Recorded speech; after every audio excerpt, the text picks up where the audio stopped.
Let's study the topic structure of microsporangium. What is microsporangium? It is the key point for the production of pollen grains. In examination, the question is also asked what is a TS of anther?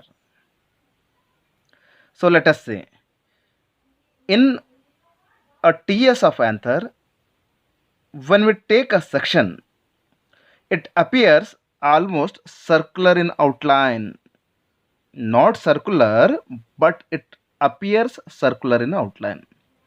Mature anther is surrounded by four walls. How many walls? It is surrounded by four walls. One is epidermis, endothecium, middle layer, and septum. There are four walls.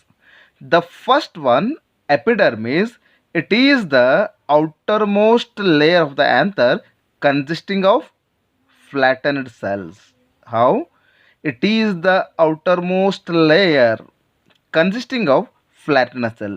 ಇದು ಆಂಥರಿನ ಎಲ್ಲಕ್ಕಿಂತ ಹೊರಗೆ ಇರುವಂಥ ಒಂದು layer ಆಗಿದೆ. ಇಲ್ಲಿ ಇರುವಂಥ ಕೋಶಗಳು ಯಾವ ರೀತಿ ಇದೆ ಅಂದರೆ ಫ್ಲ್ಯಾಟನ್ಡ್ ಆಗಿದ್ದಾವೆ, ಅಂದರೆ ಚಪ್ಪಟೆಯಾಗಿರುವಂಥ ಕೋಶಗಳು.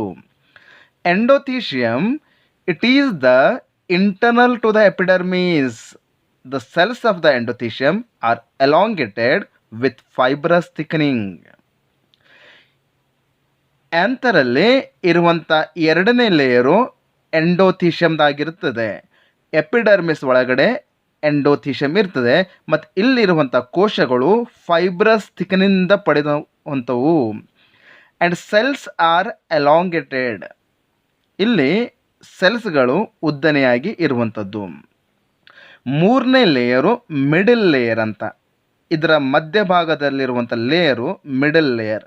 It is internal to the endothecium. ಇದು ಎಂಡೋಥೀಶಿಯಮ್ ಒಳಗಡೆ ಇರುವಂಥದ್ದು.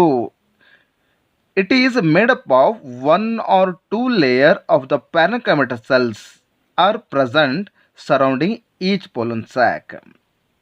ಮತ್ತಿನ್ನೊಂದು ಆವರ್ತಿ ಹೇಳ್ತೀನಿ ಕೇಳಿ. ಈ ಎಂಡೋಥೀಶಿಯಮ್ ಒಳಗಡೆ ಇರುವಂಥ ಲೇಯರ್ ಅದನ್ನು ಮಿಡಲ್ ಲೇಯರ್ ಅಂತ ಕರಿತೀವಿ. ಇದು ಮತ್ತೆ ಒಂದರಿಂದ ಎರಡು ಪದರಗಳಿಂದ ಮಾಡಲ್ಪಟ್ಟಿರುವಂಥದ್ದು ಮತ್ತು ಇಲ್ಲಿ ಒಂದು special type of parenchymal cells ಇಲ್ಲಿ ಪ್ರೆಸೆಂಟ್ ಇರುವಂಥದ್ದು ನಾವು ನೋಡಬಹುದು. ಎಲ್ಲಕ್ಕಿಂತ ಕೊನೆಯದಾಗಿ ಇರುವಂಥದ್ದು tapetum. It is the most inner most layer of the anther. It's very important. So many times asked in the examination. Tapetum nourish the developing pollen grains. ನೆನ್ಪಿಡಿ, tapetum nourish the developing pollen grain. As we studied in the human reproduction how the Sertoli cell nourish the developing sperms, like that here tapetum nourish the developing pollen grains. ಇದು ಬೆಳೆಯುವಂಥ pollen ಗ್ರೇನ್ಸ್ಗಳಿಗೆ, ಪರಾಗರೇಣುಗಳಿಗೆ ಪೋಷಣೆ ಕೊಡುವಂಥದ್ದು ಯಾರು? ಟೆಪಟಮ್. The cells of the tapetum possess dense cytoplasm and have more than one nucleus. ಇಲ್ಲಿ ಆಳವಾದ cytoplasm ಕಾಣಬಹುದು ಮತ್ತು ಇಲ್ಲಿ ಒಂದಕ್ಕಿಂತ ಜಾಸ್ತಿ ಕೋಶ ಕೇಂದ್ರಗಳು ನಾವು ಈ ಟೆಪಟಮ್ ಅಲ್ಲಿ ನೋಡಬಹುದು. In young anther, microsporangium contains sporogenous tissue. ಇಲ್ಲಿ ಮೈಕ್ರೋಸ್ಪೊರಾಂಜಿಯಂ ನಾನು ಡೈಗ್ರಾಮಲ್ಲಿ ನಿಮ್ಗೆ ತೋರಿಸಿರ್ತೀನಿ. ಅವಿನ್ ರೌಂಡ್ ಸರ್ಕಲ್ಸ್ ಇದಾವಲ್ಲ, ಅಲ್ಲಿ microsporangium contain sporogenous tissue at the centre. ಎಲ್ಲಕ್ಕಿಂತ ಮಧ್ಯದಲ್ಲಿ ಇರುವಂಥ ಟಿಶ್ಯೂಗಳು ಯಾವುವು ಅಂತಂದರೆ ಅವು sporogenous tissue which undergoes meiosis and produce the microspore tetrad which further develop into pollen grain. ಆ ಸ್ಪೊರಾಂಜಿನಸ್ ಟಿಶ್ಯೂಗಳು ಅದು ಮಿಯೋಸಿಸ್ಗೆ ಒಳಪಟ್ಟಿರುತ್ತದೆ. ನಿಮ್ಗೆ ಗೊತ್ತಿದೆ what is mitosis, what is meiosis. Meiosis reductional division. ಇದು ಮಿಯೋಸ್ ಆದ ನಂತರ ಅಲ್ಲಿ ಮೈಕ್ರೋಸ್ಪೋರ್ ಟೆಟ್ರಾಡ್ಗಳು ಫಾರ್ಮೇಷನ್ ಆಗ್ತಾ ಇರ್ತದೆ which further develop into 4 tetrads which develop into pollen grains. ಇದು ಟೆಪ್ಟಮ್ದ ಕಾರ್ಯವೈಖರಿ. ಆದರೆ ಮೊದಲನೆಯ 3 ಲೇಯರ್ ಕೆಲಸ ಏನು ಅಂತ ನೀವು ಪ್ರಶ್ನೆ ಬಂದಿರಬಹುದು.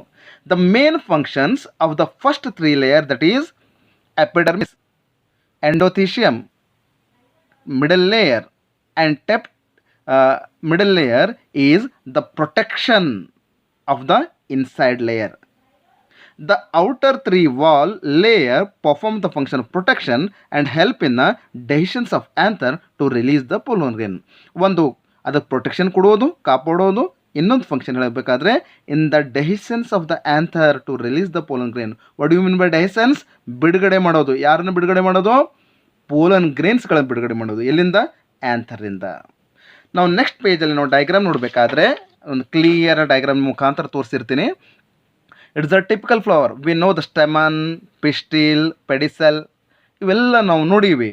ಇಲ್ಲಿ when we take a section of the anther, this the filament, this the anther, we will see two lobes. In one lobe, here, concentrate on this. In one lobe, there are two theca. See here, there are two theca. When we enlarge this diagram, we see the clear diagram. This is the TS of anther.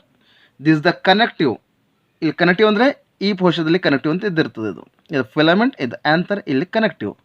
The outermost layer is epidermis, the next is endothecium, then the middle layer, and the inner layer is tapetum. This is the microsporangium. The inside illi sporangina tissueಗಳು ಇದ್ದಿರ್ತಾವೆ. This sporangina tissue after the meiosis give rise to the tetrad, microspore tetrad. When still ಮತ್ತೆ ಇದನ್ನು enlarge ಮಾಡಿದಾಗ, ಈ ಭಾಗವನ್ನು enlarge ಮಾಡಿದಾಗ ನಾವು ಈ ರೀತಿ ನೋಡಲ್ಪಡ್ತದೆ. Outer layer epidermis, inner layer endothecium, 1 to 2 layers of parenchyma cells, that is middle layer. The inside layer is tapetum, which is dense, having more than one nucleus.